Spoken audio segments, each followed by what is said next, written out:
Wow, isn't this a beautiful place? Sun is shining.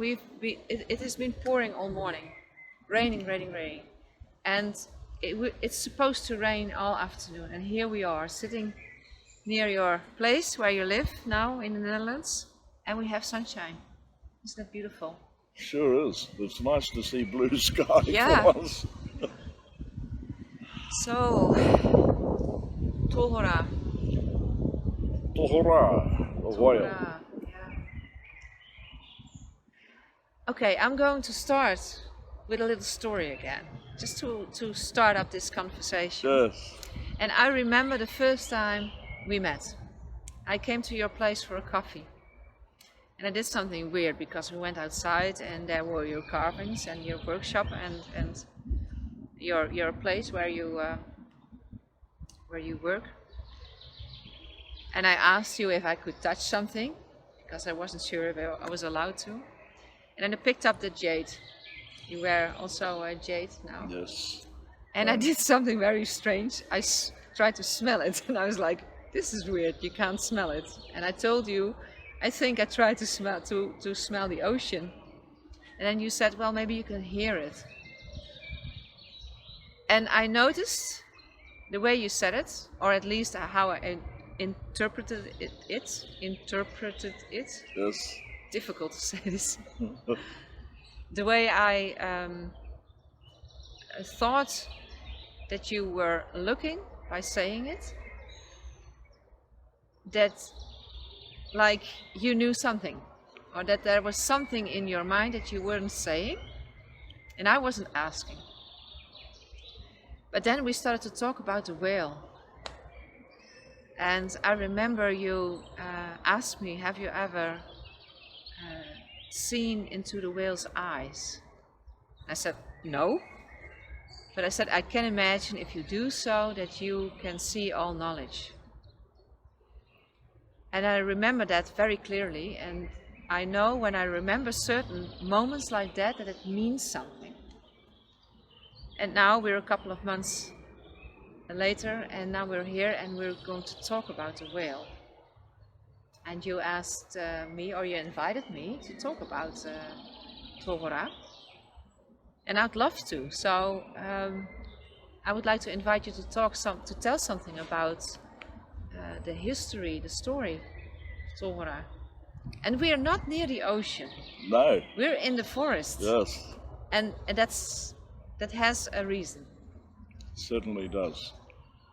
I was raised on the ocean and I miss it. I would love to be talking about Tohora while we're sitting on the seashore, but it's a bit cold still. Yeah. Now. But to be sitting in a forest is also more important with the story of Tohora, the whale. Before that, yes, anybody else who's looked into the eye of a whale would agree with me. I've had the privilege of looking directly into the eye of a whale and the whale looking back at me. It's one of the most spiritual experiences that a person will ever experience in his or her life. But getting back to being in the forest, there was once a tree in the forest that we call the kauri tree. And this tree kept asking Tane, our god of the forest, could he enter the ocean? And Tane kept refusing. He said, no, you cannot. He asked many times, could he enter the ocean, but it was always no. And one day, Tane was talking to his brother Tangaroa, our god of the oceans, and he mentioned it. And Tangaroa said, I have no objection to that. And so this kauri tree in the forest of Tane was permitted to enter the ocean and became the first whale. It's said more commonly that the dolphin and the turtle and the whale hold our ancient knowledge. But it was actually the whale who held that ancient knowledge while being a tree in the forest. And that ancient knowledge came from the roots, from what's under our feet. And when that kauri tree entered the ocean and became the first whale, Tohora, then Tohora passed that knowledge on to Te Rehu, the dolphin, Honu, the turtle, and also Maki, the orca, the killer whale. And so from then they all held our ancient knowledge. Now, I'm curious what made the tree want to go to the ocean. Do you know this? Kauri tree live for a long, long time and grow very, very tall. And it's like anything, I suppose. It keeps seeing the ocean and wondering what's there. And then, of course, from that, wanted to experience something else, wanted to explore. Yeah. And so it eventually was permitted to enter the ocean, to enter the moana, and became, from that day on, our kaitiaki, our guardian of the ocean. I remember that it's not by coincidence that we talk about Pouakai and Tohora. I dreamt about both of them a couple of times, also about the whale. And I remember the first dream was not that I see a tree walking. I've seen that also in a later dream, but the first dream was that a whale showed up, me in between falling asleep and not being asleep yet. And it asked me to swim along, and it went very deep underwater. I'm actually a bit scared going that deep that I can't see what's there, but I went along with it, and it went to a place which was very dark green, the color of the jade.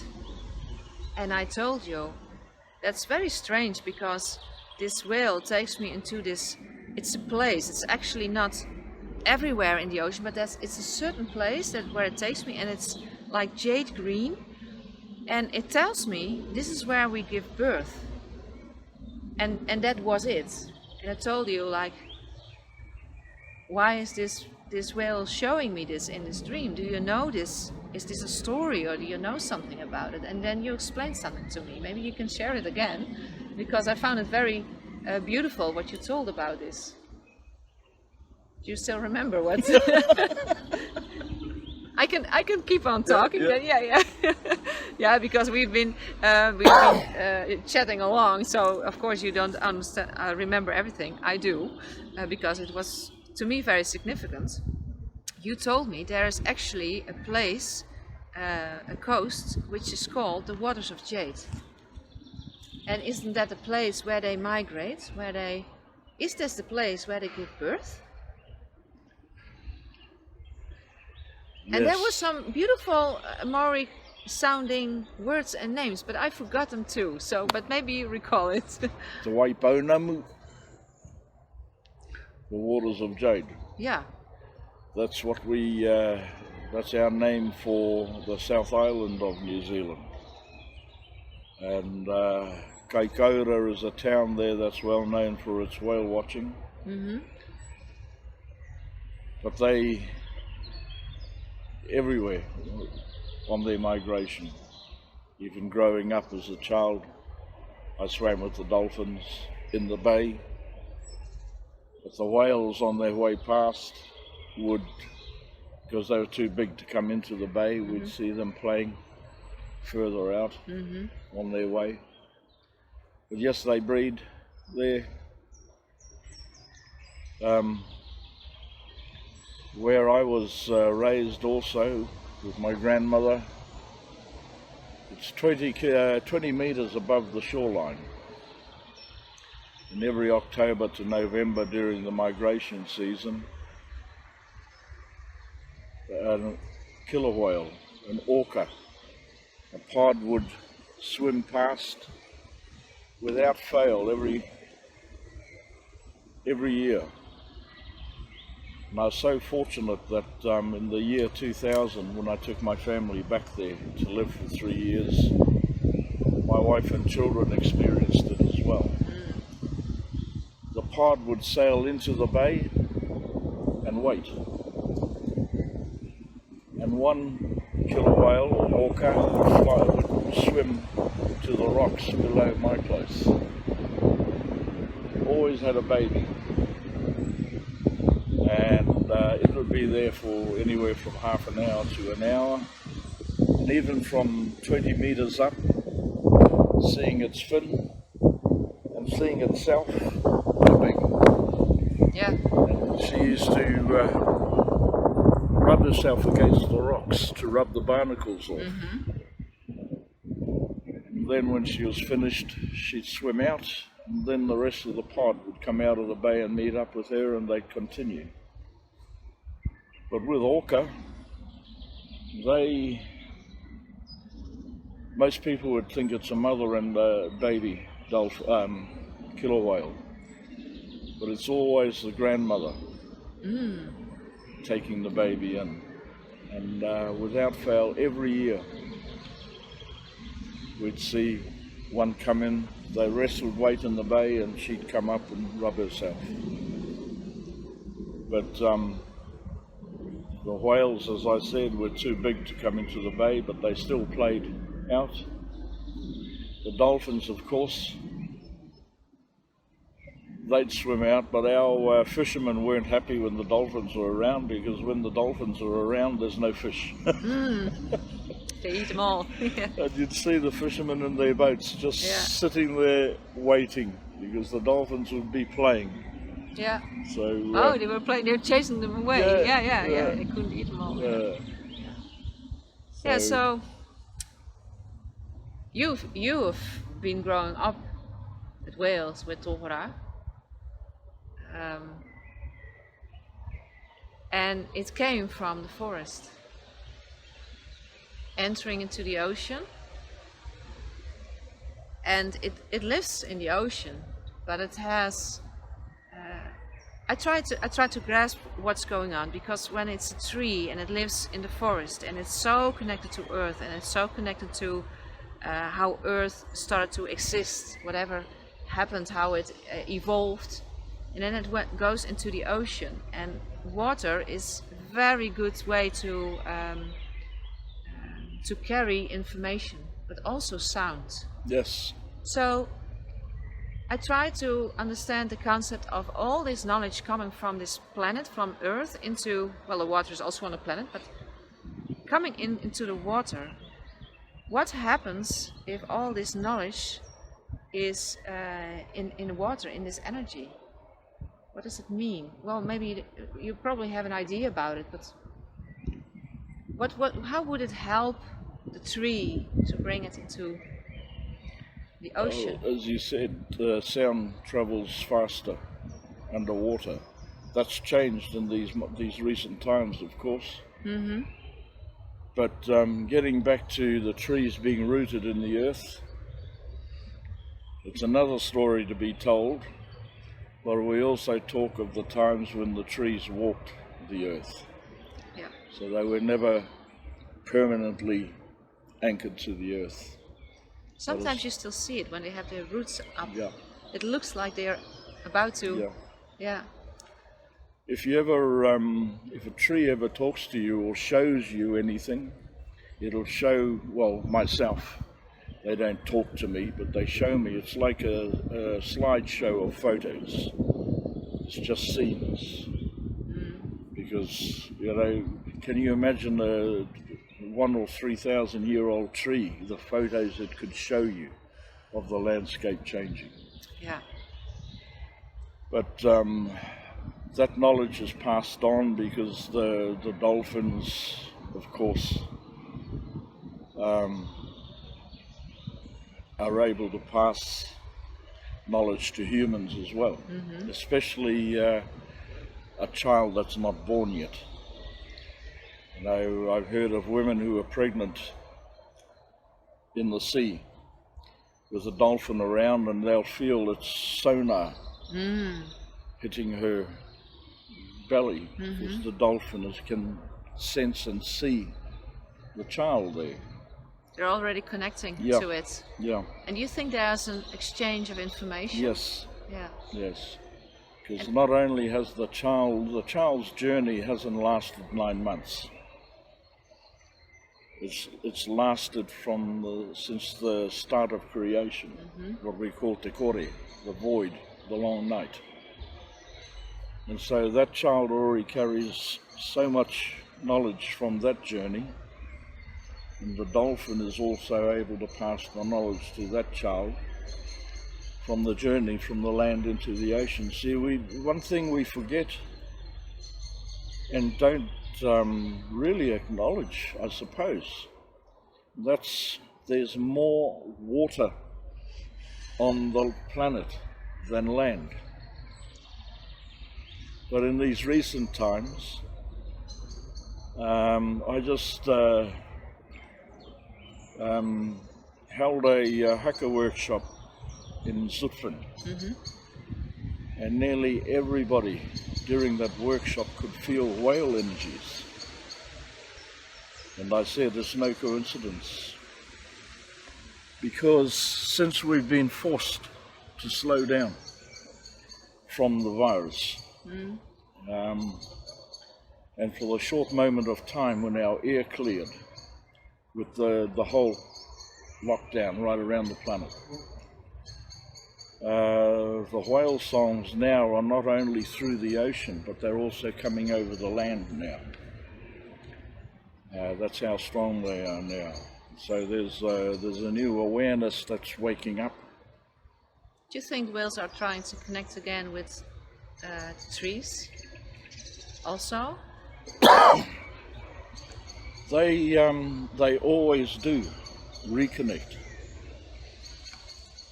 because in my culture, as I've just explained the story of how the tree entered the ocean, became the first whale. When a whale knows that its time on this planet is almost up, it's close to dying, the whale will strand itself on the beach. And what it's doing is that its physical body dies, of course, but its wairua, its soul, continues, because a whale strands itself because it's trying to return to its ancient homeland, the forest. And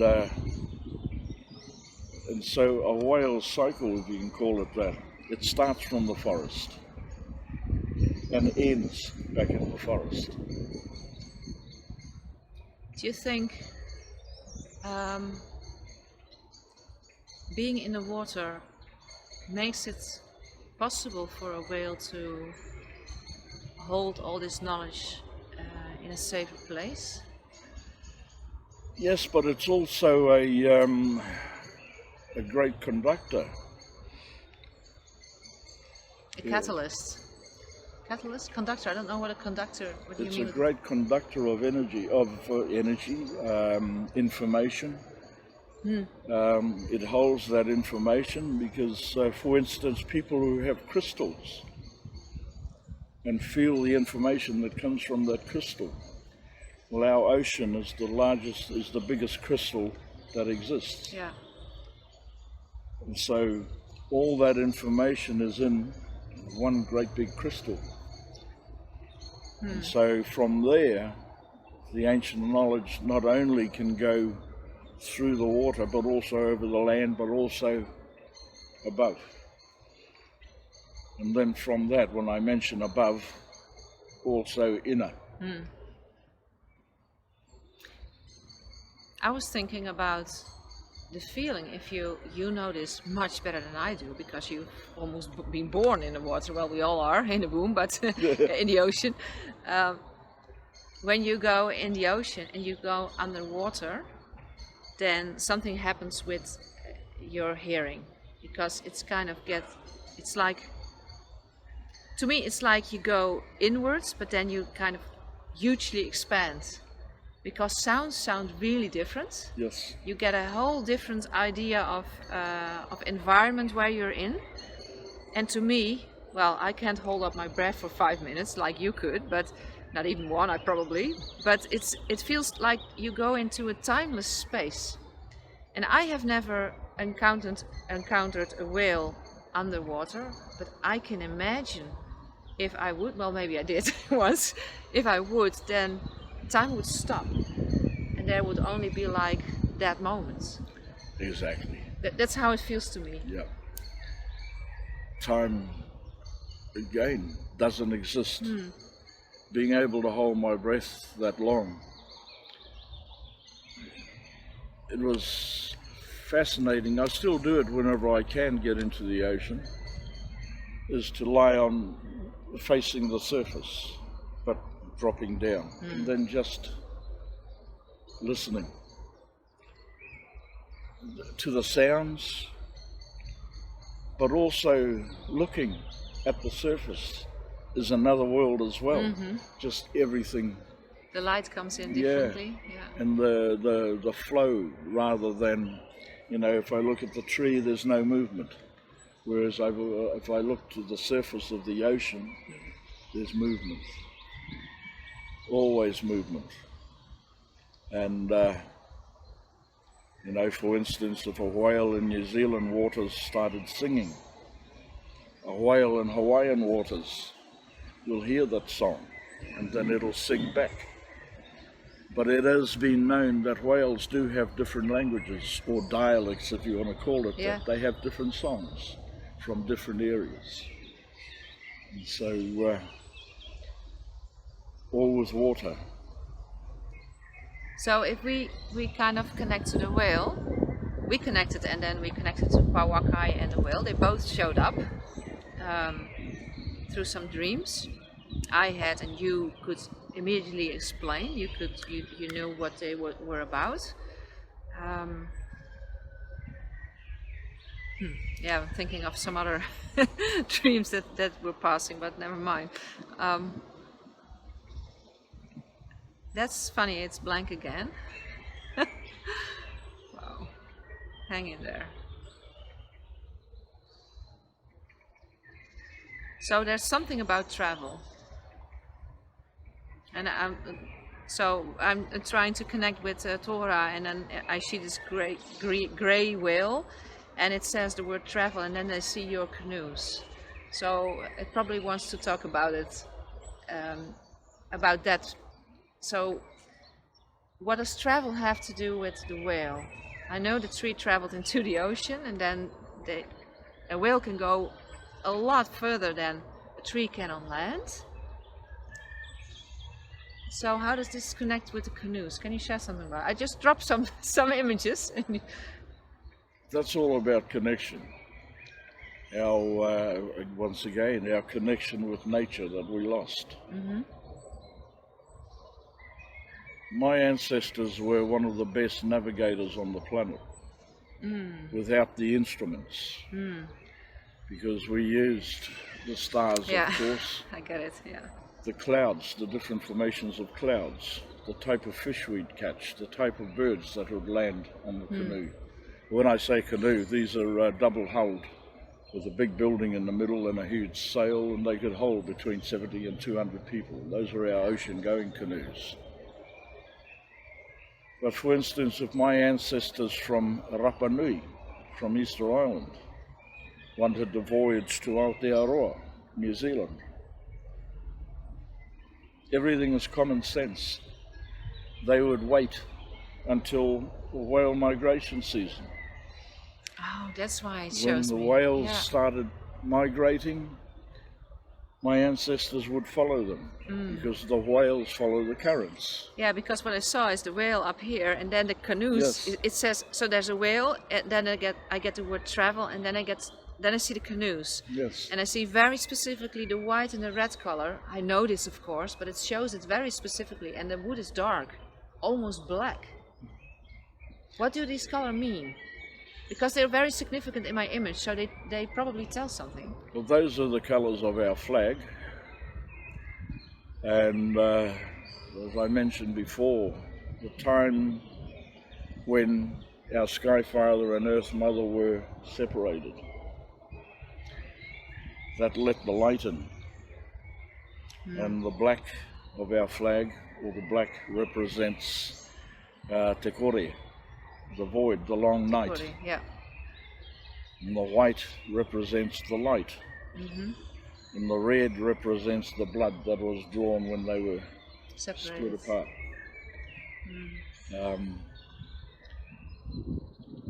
And what is the canoe as a way of traveling? How does this relate to this split up? Because when you do like this, I see this canoe.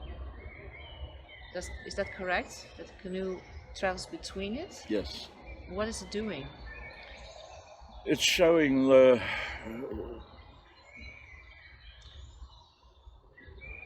separateness, if you want to call it that. And so with them being split apart, it's enabled the canoe to sail.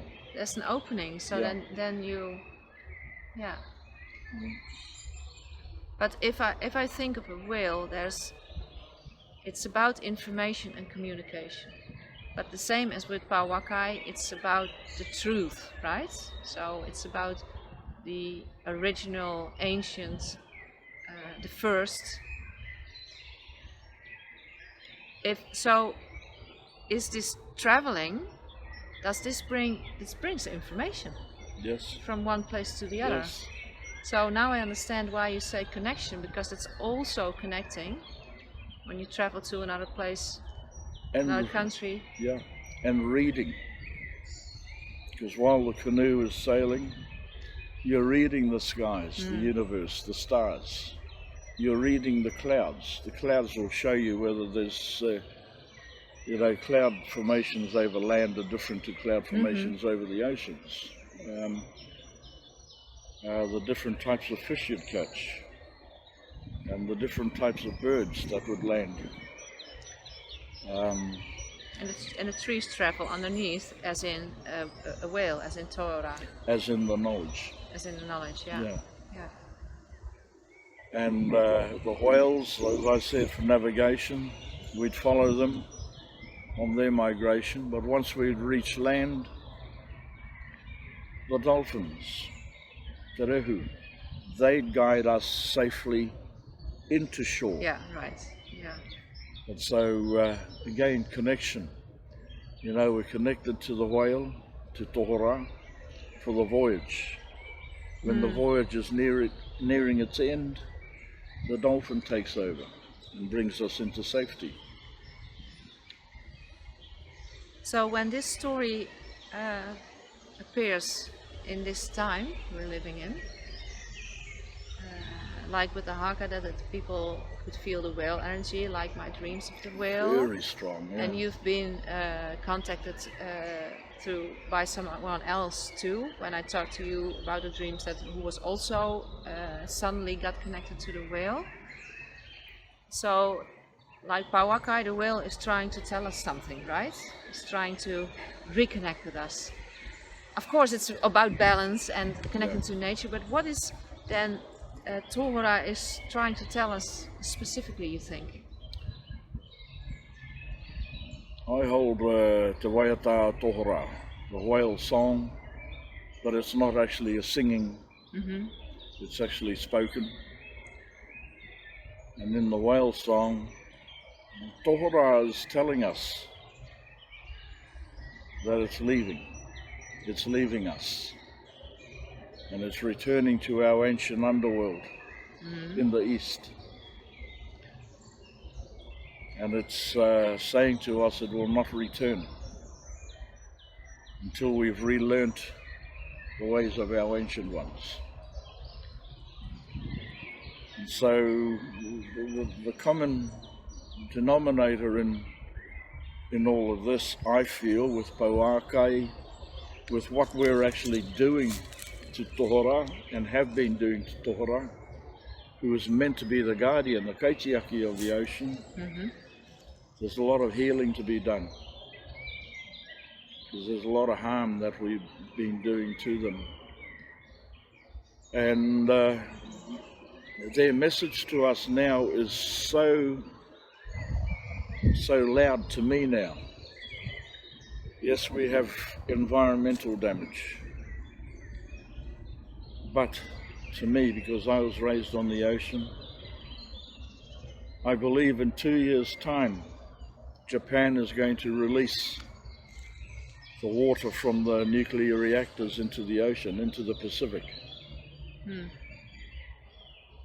That'll be the end of Tohora. Yeah, while you were talking, I realized that Pouakai is telling us the same is going to happen. Yes. With my brother in the ocean, Yeah. while I'm up in the sky, and I've already seen it, Yeah. like you realize it. Yeah, that's very important. I think the whale song yeah. now, it was actually created for this particular time that we're in our existence at the moment. And will it be expressed? Will it? Will it be told? Will it be spoken out as whale song, or will it only be possible for people to hear it? It will be spoken out because, as I've said before, we have stories that are not to be told yet. And some of those stories are about to be permitted to be spoken of. There's a lot of our stories that we've spoken about them before would either be too much or people wouldn't be able to comprehend. And comprehension or non-comprehension is also a failure in interpreting properly in the correct way. But you know, with what we're doing to our oceans is affecting the whole. Tohora, Te Rehu the dolphin, Honu the turtle, and Maki the orca. And if you look at those four, they also represent 4 directions. But then if you look further into that, you actually see the 6 directions, the above and below as well. So the whales can and will be communicating with us a lot more over the land as well now. Because even, you know, we're in the middle of a crisis here on the planet. But the positive that all I look at is the ability now for the natural world to actually be able to scream at us. As we mentioned this morning, the birds, listening to them happily singing way before sunrise, through the day, way into the dead of night. They're happy. Yeah. So Tohora is actually it holds all knowledge, ancient knowledge, and it's a communicator. So if we take it out of our if it's gone, then we lose our way to communicate, and actually we lose all the knowledge that we need to make this change now. We lose our way, full stop. I remember that I had this dream about a whale that was on the ocean, on the sand on the ocean, but it was on its back.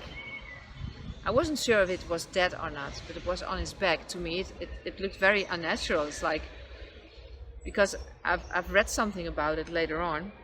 I know they sleep with one eye open and with one part of their brain active and one not active, and they switch it around, like, I think, to be able to be safe while they sleep. So why would a whale be on its back on the bottom of the ocean? What would that mean? Do you have any idea? Yeah, it's not a good sign. Well, you told me that you did it just to look up, but Yeah. But it's not a good sign. no, that's felt to me. Because what also. I'd look at is a tree sinking to the bottom of the ocean, which could represent a canoe sinking to the bottom of the ocean. But it could also represent all that knowledge sinking to the bottom of the ocean and disappearing forever. It did disappear in my image. Yeah, and I was thinking, it didn't make it to shore, didn't make it back home. No. Oh, that.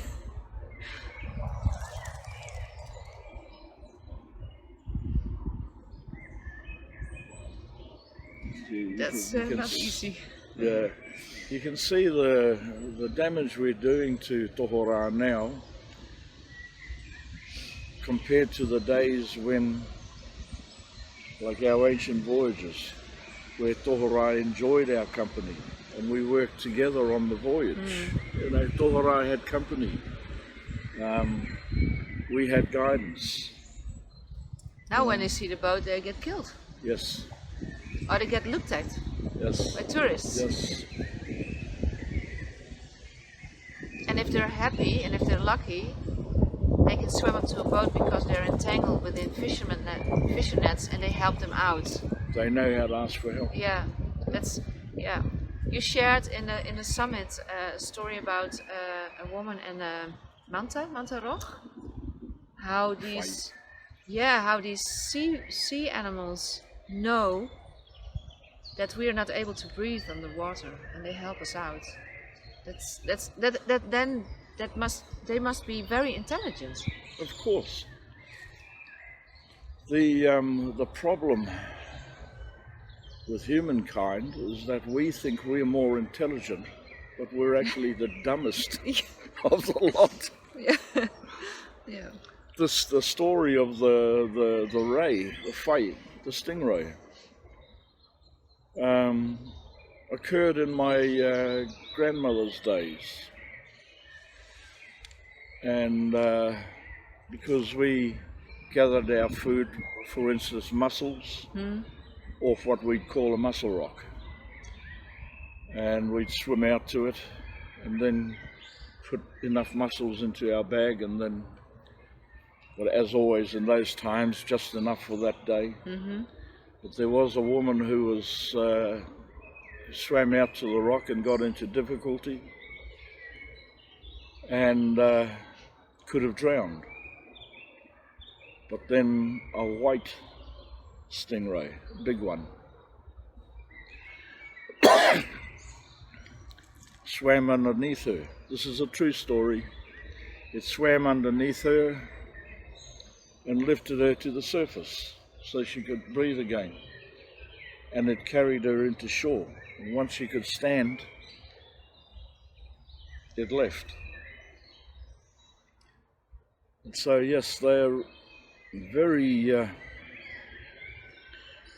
intelligent. They know how to communicate with us. It's just that we've forgotten how to listen. But the most amazing thing of this story, which is actually not so amazing, this woman must have had thoughts, being underwater, not being able to scream, but must have thought something like, I'm in danger, or I need help. And this stingray, it understood what she was feeling, what was happening to her. What's language? What's thoughts? It's energy. It's all energy. Yeah. You know, how we speak to a stingray or to a shark, it might not hear us, but the energy we put out in the water, which is amplified. Excuse me. Yeah. It recognizes that. And as you said, if a whale's got a fishing net over it, it will come and ask for help. Same with the dolphins. And same with the turtles. Yeah. They do also. Now, I learned something about our physical body. It just popped up. I remember it now. That when you look to when a child is conceived and starts to grow within the womb, that originally there are parts in our airway area that connect to what fish have. Yes. I don't know how it's called we call it kieuwen in Dutch. I don't know what it's called in English. Gills. Gills. We have it. So we have a much stronger connection to sea life than we know now. It's pretty sad actually that we lost the ability to breathe underwater. But one day we probably were able to, or it's at least in our evolution, and we lost it, or it hasn't been grown yet. I don't know which way. Well, there are stories I've heard of other cultures where a human, like us humans, actually evolved from the dolphins. You know, it's Yeah. but yes, you know, we spend a long time breathing liquid in the womb. Yeah.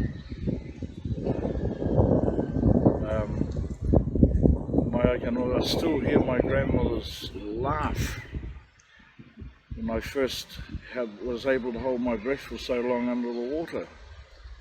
I came out of the water and I used to call my grandmother Nanny. That's what we called them. And I used to say to her, Nanny, Nanny, I can breathe underwater. And she'd just a full-bellied laugh, because I was breathing underwater. Well, you weren't, but Yeah. maybe. Yeah. That was from asking, I learned how to hold my breath for so long by asking my tribal totem, the hammerhead shark, To help you with it. to lend me its powers. And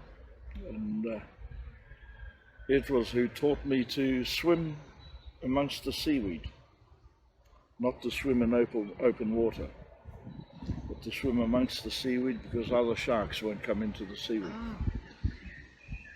So that's why you're safe. Yeah. And I was on a boat with one of my elders as a child, was a young fella. And then we were surrounded by hundreds of hammerhead sharks. Totem or not, I would be scared. I was. But then my elder said to me, he said, have a look. There's hundreds. I'd look at the back of the boat, hundreds of them. And then they'd go around the boat like that, and then in front of the boat. And he said to me, it's protecting us. And you know, when you see hundreds and hundreds of hammerhead sharks in crystal clear seawater, it's a scary sight. That's sometimes. impressive, yeah. You know, as a child, I mean. It's just the same what you spoke about Pouakai. You can change your focus, you can change your perspective on it, and then you see a whole different truth. Yeah. Yeah. All I Beautiful. saw was fear, or all I felt was fear, Yeah. until he pointed out to me, have a look. He saw something else. He showed you. Yeah. Yeah. Like that around the boat, said they're protecting us. It's actually how they look like in front, Yeah. don't they? Yeah, yeah. Have this shape. Yeah, exactly. Yeah. It's the same with orca. If we're out fishing on the boat and a pod appears, if one of the fins disappears underwater and doesn't come back up, saying to us, please leave. And I've been in a boat where the bloke I was with, he actually cut the anchor rope Go. so we'd leave. Yeah. Yeah. That, to me, when you say this, that this person did that, it shows respect. Because we talked about with the coffee this morning, and like And nature has so much force. We're nothing. So as long as we respect it, we can be in line with it, and then it will be kind to us, right? Of course. And it will give us every sign we need Of course. to be safe. Yeah. Yeah. We have a whakatauki, a proverb, kaore te tai au ka whakaaroha, which means nature shows no mercy. That's what you said this morning. Nature shows no mercy. But also, if we listen and are connected, nature can be so loving. Yeah. It shows us actually what's in ourselves in a big way. You know, nature, all my gods are nature-based. Nature gives us so many gifts every day. And we just don't show respect for those gifts. Our food, our shelter, our canoes, our medicine, whether our medicines are from the land or the ocean. Nature gives us all of that. And we just don't show any respect for it. It's there every day. Yeah. We're in our ancient culture, everything we see, we're permitted to take. As in cut a tree down to build a canoe, or to cut a tree down to build a house, or whare. But what we can't see, we are forbidden to take. Because what we see is the gift that nature's giving us. But even in our old times, when we cut a tree down, we cut it down and then we'd leave the forest. We'd return the next morning. If that tree was still lying on the ground, then we knew we were permitted to take it. But if the tree was standing back up, We had to leave it, yeah. we had to leave it. Beautiful. Mm. Thank you Thank you. for this beautiful conversation. There. I'm just waiting for the snow to arrive now. It's getting cold. We're going inside for a coffee. Yeah. Yeah. Yeah. Thank you, brother. Thank you. And thank you everyone too who've taken the time.